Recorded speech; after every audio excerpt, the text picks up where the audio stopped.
Now that we've got our document set up, we're going to begin creating the frame for our market stall. Now what we're aiming for is this kind of thing. So it's not going to look exactly like this.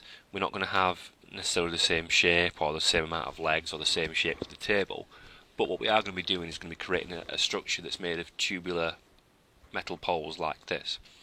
So to begin creating those poles, we're going to take our rectangle tool and we're going to drag out a long thin rectangle which is going to be one of our poles. Now it doesn't matter too much about where you place this at the minute because we are going to move all this around once we've finished it. But what we want to do is set this to look metallic.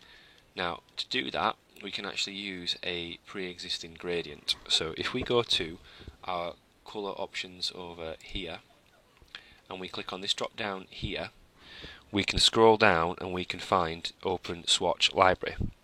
Now from there is an option. You would think you would go into metals, but if you go into metal you're just going to get silver or gold or bronze. If you go to gradients and then choose metals, from there you're going to see much more options. Now you can always change this so you've got a larger thumbnail by clicking here, and you can get an idea for what this is going to look like. So depending on what effects you want for your pole, go ahead and choose your gradients. So you could choose chrome, you could choose steel, entirely up to you. There's no right or wrong answer, just obviously you want one that looks right. If you choose something like that, it isn't going to look like a metal pole. Once you've chosen that, if you click off of it, you can get an idea for how it's looking. Now that texture, that gradient is looking pretty good, but that black outline there isn't helping. So what I'm going to do is I'm going to turn that off. So I'm going to go back up to my strokes and just set that to be transparent so that I've got a more realistic look to it. Once I've got one of those, I'm then going to duplicate this a number of times to make the front of my frame. So if you look here, I'm going to make basically this upside down sort of U shape here.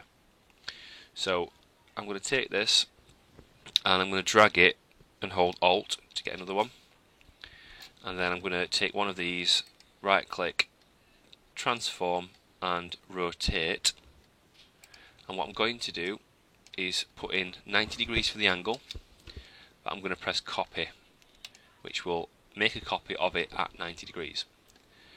I can then take this piece, I'm zooming in a little bit here so you can see, and I'm going to match this piece up to the top here. Now if you're finding that it's not snapping into place, you might need to make sure that you've got your smart guides turned on.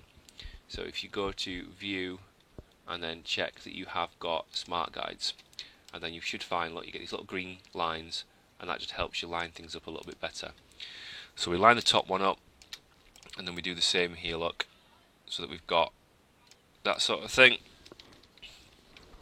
And then we're going to create the tray. So this tray here we're going to create, and for that we're just going to take this and we're going to drag this down so that we've got a tray there.